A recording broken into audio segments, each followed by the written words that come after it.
ॐ श्रीगणेशाय नमः। अतः चतुर्थस्कन्धे अष्टमोऽध्यायः। सूत उवाच इति पृष्टस्तदा विप्रो राज्ञा पारीक्षितेन वै उवाच विस्तरास्तः सर्वं व्यासः सत्यवतीसुतः जन्मेजयोऽपि धर्मात्मा निर्वेदं परमं गतः चित्तं दुश्चरितं मत्वा वैराटीतन्यस्य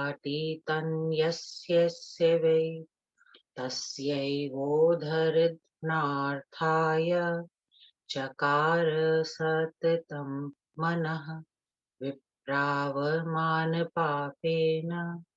यमलोकं गतस्य वै पुन्नामनरकाधस्मात् त्रायते पितरं स्वकं पुत्रेऽपि नाम सार्थं स्यातेन तस्य मुनीश्वरा सर्पदष्टं नृपं श्रुत्वा हर्मयोऽपि मृतं तथा विप्रशापाद् विप्रशापादौतरेयं स्नानदानविवर्जितं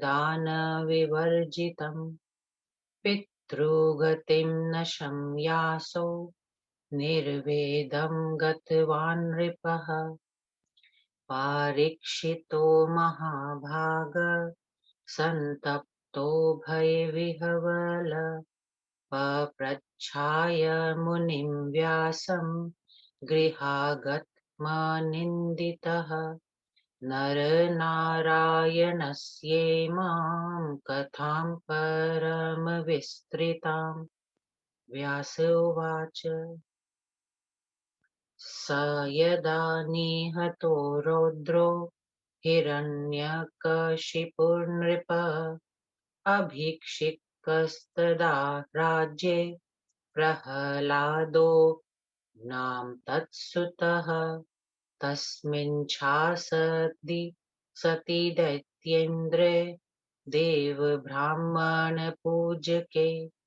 मखेर्भूमौ नृपतयो यजन्तः श्रद्धयान्विता ब्राह्मणाश्च तपोधर्मं तीर्थयात्रश्च कुर्वते वैश्याश्च स्वस्ववृत्ति स्था शूद्रा शुशुणे व्रता नृसिंहेन च पाताले स्थापितः सोऽथ दैत्यराट् राज्यं चकार तत्रैव प्रजापालन तत्परः कदाचित् भृगुपुत्रोऽथ च्यवनाख्यो महातपा जगाम नर्मदां स्नातुं तीर्थं वै व्याह्यतीश्वरम् रेवां महानदीं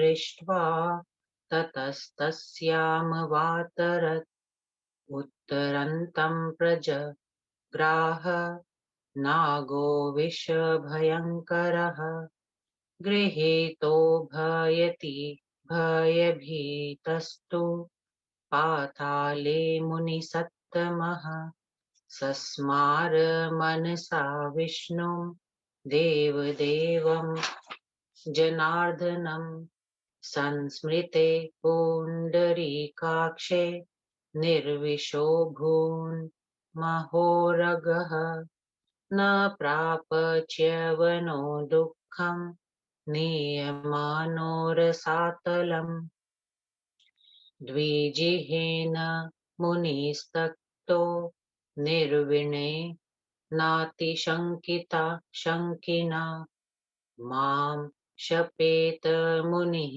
क्रुद्धस्तापसोऽयं महानिति चचार नागकन्याभिः पूजितो मनुसत्तमः पुरुषोत्तमः विवेशाप्यथ नागानां दानवानां महत्पुरम् कदाचित् त्रिभृङ्गुपुत्रं तं विचरन्तं पुरोत्तमे ददर्श दैत्यराजोऽसौ प्रह्लादो धर्मवत्सलः दृष्ट्वा तं पूजयामास मुनिं दैत्यपतिस्तदा प्रपच्छ कारणं किं ते पातालागमने वद प्रेषितोऽसि किमेन्द्रेण सत्यं ब्रूहि द्विजोत्तम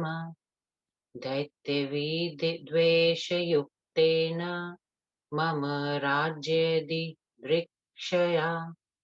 चैवनुवाच किं मे मघवता राजन् यदहं प्रेषितः पुनः दूतकार्यं प्रकुर्वाणः प्राप्तवान् नगरे तव विद्धि मां भृगुपुत्रं तं स्वनेत्रं धर्मतत्परं मा शङ्कां कुरु दैत्येन्द्र वासव प्रेषितस्य वै स्नानार्थं नर्मदां प्राप्तः पुण्यतीर्थे नृपोत्तम न धामेवावतीर्णोऽहं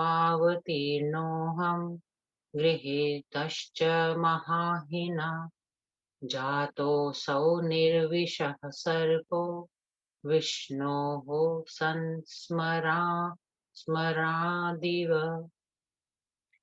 मुक्तोऽहं तेन नागेन प्रभावात् स्मरणस्य वै अत्रागतेन राजेन्द्र मया अप्तं तव दर्शनम् विष्णुभक्तोऽसि दैत्येन्द्र तद्भक्तं मां विचिन्तय व्यास उवाच तन्निशमयव चः लक्षणं हिरण्यकशिपो सुतः पप्रच्छ परया प्रीत्या तीर्थानि विविधानि च प्रह्लादुवाच ऋत्व्यां कानि तीर्थानि पुण्यानि मुनिसत्तम पाताले च तथाकाशे तानि नो वद विस्तरात्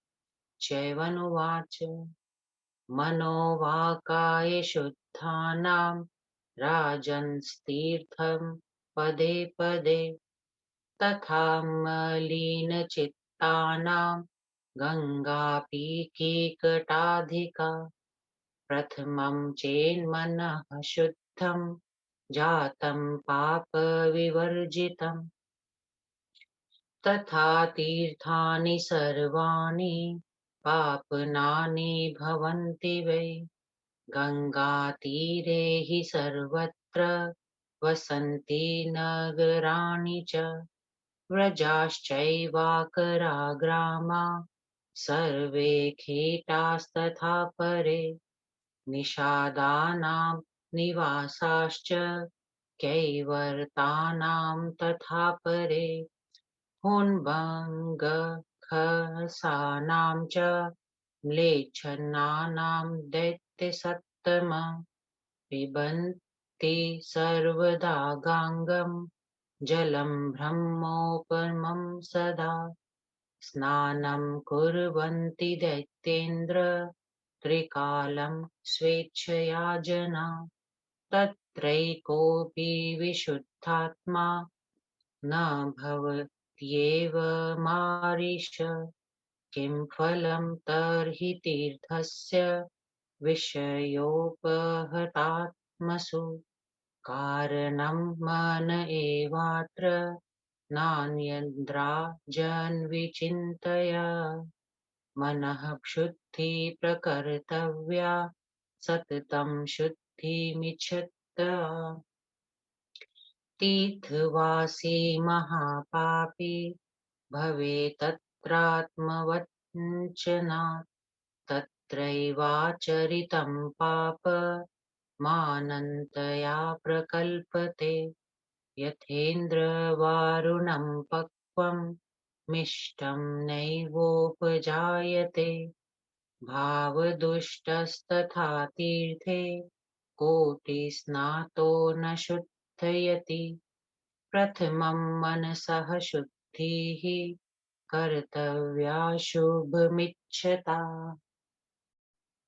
शुद्धे मनसि द्रव्यस्य शुद्धिर्भवति नान्यथा तथैवाचारशुद्धिः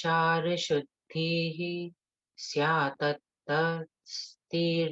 प्रसिद्ध्यति अन्यथा तु कृतं सर्वं व्यर्थं भवति तत्क्षणात् हीनवर्णस्य संसर्गं तीर्थे गत्वा सदा त्यजेत् भूतानुकम्पनं चैव कर्तव्यं क्रमणाधिया यदि पृच्छसि राजेन्द्र तीर्थं वक्ष्यामयनुत्तमम् प्रथमं नैमिषं पुण्यं चक्रतीर्थं च पुष्करम् अन्येषां चैव तीर्थानां सङ्ख्या नास्ति महीतले पावनानि च स्थानानि बहूनि नृपसत्तमा व्यास उवाच तच्छ्रुत्वा वचनं राजा नैमिषं गन्तुमुत्थितः नोदयामास दैत्यान्वे हर्षनिर्भरमानसः प्रह्लादुवाच उत्तिष्ठन्तु महाभागा गमिष्यामोऽधनैमिषम् द्रक्ष्यामः पुण्डरीकाक्षं पीतवाससमुच्यतम् व्यास उवाच इत्युक्ता विष्णुभक्तेन सर्वे ते दानवास्तदा तेनैव सह पाताला निर्ययुः परयामुदा ते समेत्य च दैतेया दानवाश्च महाबला नैमिषारण्यमासाद स्नानं चक्रुर्मुदान्विता प्रह्लादस्तत्र तीर्थेषु चरन् दैत्यः समन्वितः सरस्वतीं महापुण्यां ददर्श विमलोदकाम् तीर्थे तत्र नृपश्रेष्ठ प्रह्लादस्य महात्मनः मनः प्रसन्नं सञ्जातं स्नात्वा सारस्वते जले विधिवत् तत्र दैत्येन्द्र स्नानदानादिकं शुभे चकाराति प्रसन्नात्मा तीर्थे परमपावने इति श्रीदेवी भागवते महापुराणे चतुर्थस्कन्धे अष्टमोऽध्यायः चतुर्थ स्कंदे 8वां अध्याय हिंदी अनुवाद महर्षि जयवन द्वारा तीर्थों का महत्तम वर्णन सूत बोले हे मुनियों जब परीक्षित पुत्र राजा जन्मेजय ने ऐसा प्रश्न किया तब सत्यवती तन्ने व्यास जी विस्तार पूर्वक उस युद्ध का वृतांत बतलाते हुए बोले धर्मात्मा राजा जन्मेजय भी महाराज विराट की पुत्री उत्तरा के पुत्र और अपने पिता परीक्षित के दुर्व्यवहार को सोचकर बहुत दुखी हुए विप्र का अपमान करने के कारण यमलोक को गए हुए अपने पिता का उद्धार करने की कामना सदा उनके मन में बनी ही रही हे मुनीश्वरों जब बालक अपने पिता को उन नामक नरक में जाने से बचाता है तभी उसका पुत्र यह नाम सार्थक होता है सो जब राजा जन्मेजय को यह मालूम हुआ कि एक नए महल के सबसे ऊपरी मंजिल में स्नान दान त्याग कर विप्र के शाप वश सांप के काटने से महाराज परीक्षित की मृत्यु हुई थी तब अपने पिता की यह दुर्गति सुनकर उन्हें बहुत दुख हुआ और वे भय से विकल हो गए तदंतर उन निर्मल अंतःकरण वाले राजा जन्मेजय ने स्वतः अपने घर पर आए हुए महामुनि व्यास जी से नर नारायण की इस विस्तृत कथा के संबंध में जिज्ञासा प्रकट की। व्यास जी बोले, हे राजन, भयानक दैत्य हिरण्यकशिपु की नृसिंह भगवान के हाथों मृत्यु हो गई।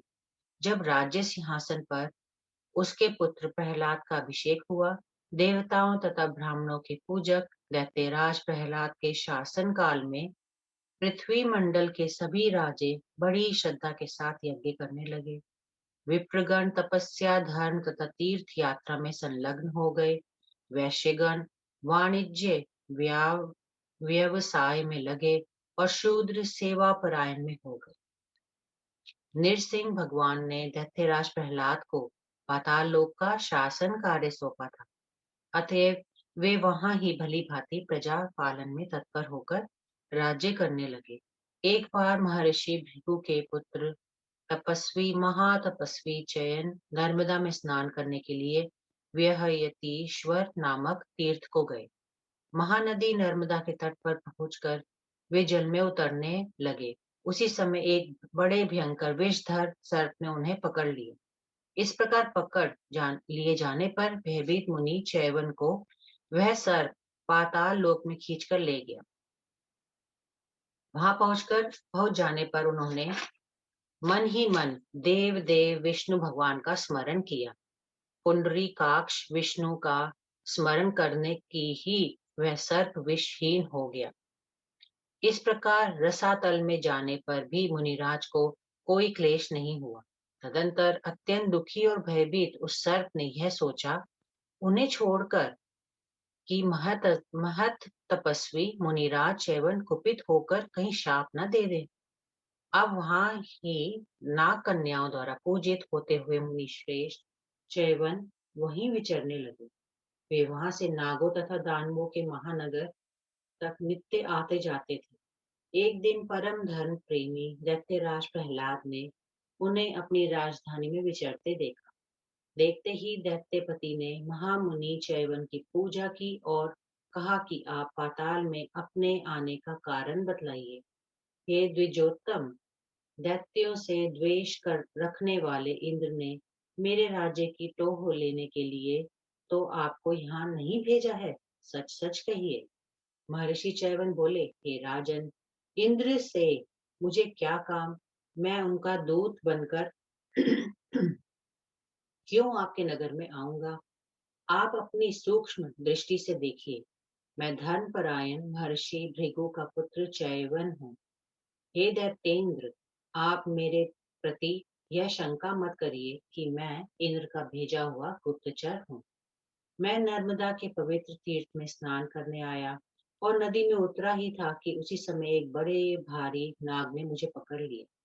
बाद में विष्णु भगवान का स्मरण करने से वह सर्प निर्विष हो गया। उस विष्णु स्मरण का यह प्रभाव हुआ कि सर्प ने मुझे छोड़ दिया।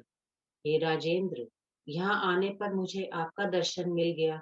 ये दैत्येंद्र, आप भगवान विष्णु के भक्त हैं और मैं भी उनका दास हूँ। व्यास जी बोले, महर्षि चैवन के वचन सुनकर हिरण्यकश्यपु तन्ने प्रहलाद ने बड़े प्रेम पूर्वक विविध तीर्थों के विषय में पूछताछ की।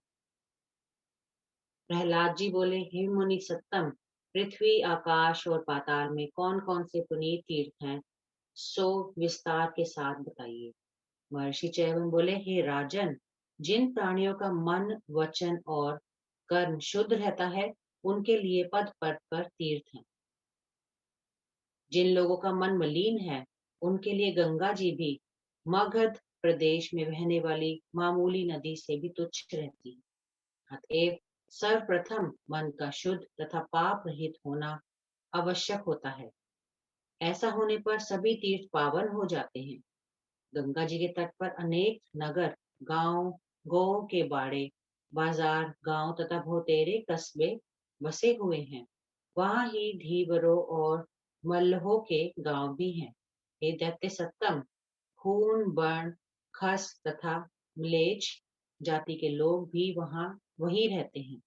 वे सर्वदा भ्रम के सदृश निर्मल गंगा जल पीते हैं। ये दैत्यपते वे इच्छा अनुसार उसमें त्रिकाल स्नान भी करते हैं, किंतु हे धर्मात्मन, उन लोगों में से किसी एक का भी अंतःकरण शुद्ध नहीं होता। तब आप ही बताइए कि विषय वासना लिप्त चित्त वालों को तीर्थ स्थान से क्या लाभ है। अतएव हे राजन, यह निश्चित हुआ कि मन ही मुख्य है। सो आत्म शुद्धि की अभिलाषा रखने वालों को चाहिए कि वे पहले अपना मन शुद्ध करें। तीर्थ निवासी मनुष्य स्वयं को ठग कर महापापी बन जाते हैं। किसी तीर्थ में किया हुआ तनिक भी पाप विशाल समूह का रूप धारण कर लेता है और उसका कभी नाश नहीं होता। जैसे इंद्र वारुण का फल पक कर भी मीठा नहीं होता, उसी प्रकार जिसका मन दूषित विचारों से भरा रहता है, वह करोड़ों तीर्थ में स्नान करने के पर भी शुद्ध नहीं होता। अतएव आत्म कल्याण के अभिलाषुओं को सर्वप्रथम यह कर्तव्य है कि वे अपना मन शुद्ध करें। मन के शुद्ध हो जाने पर द्रव्य शुद्धि स्वतः हो जाती है। इसके सिवाय और कोई भी उपाय नहीं है। उसके बाद आचार शुद्धि की आवश्यकता पड़ती है। इन दोनों शुद्धियों के अनंतर तीर्थ यात्रा करने से उसकी सिद्धि होती है, नहीं तो उसका सब किया धरा व्यर्थ हो जाता है। तीर्थ यात्रा के अवसर पर हीन वर्ण का संसर्ग सर्वदा के लिए त्याग दें। तीर्थ यात्रा करते समय मन और बुद्धि से सब प्राणियों पर दया भाव रखें। फिर भी हे राजन, आप यदि पूछते ही हैं तो मैं मुख्य मुख्य तीर्थ बतलाता हूँ। तीर्थों में सर्वप्रथम स्नान नैमिषारण्य, दूसरा चक्र तीर्थ और तीसरा स्थान पुष्कर तीर्थ का है। इनके सिवाय भी पृथ्वी पर बहुतेरे तीर्थ हैं, जिनकी गणना नहीं की जा सकती। हिंद्रिप सत्तम, भूतल पर बहुत से पुनीत स्थान भी हैं। व्यास जी बोले कि चैवन मुनि का यह वचन सुनते ही दैत्यराज प्रहलाद नैमिषारण्य तीर्थ जाने को उद्यत हो गए। अत्यंत हर्ष पूर्वक उन्होंने अन्य दैत्यों को भी चलने के लिए कहा। प्रहलाद जी बोले, हे महाभाग दैत्यगण, उठो, आज हम लोग नैमिषारण्य चलेंगे। वहां चलकर हम पीताम्बर धारी कमल नेत्र भगवान विष्णु का दर्शन करेंगे। विष्णु भक्त प्रहलाद के ऐसा कहते ही वे सब दानव बड़ी प्रसन्नता के साथ पाताल लोक से चल पड़े। वहां पहुंचकर उन सब दैत्यों और महाबली दानवों ने परम भक्त प्रहलाद के साथ हर्ष पूर्वक स्नान किया। तदंतर दैत्यों के साथ घूमते हुए उन्होंने महापुण्यदायिनी तथा निर्मल जल से परिपूर्ण सरस्वती नदी का दर्शन किया। हे राजन, सरस्वती के जल में स्नान करके महात्मा प्रहलाद का मन प्रसन्न हो गया।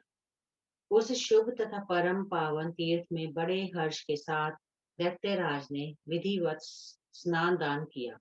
इति श्री देवी भागवते महापुराणे चतुर्थ स्कंदे भाषा टीकायाम अष्टमोऽध्याय। ओम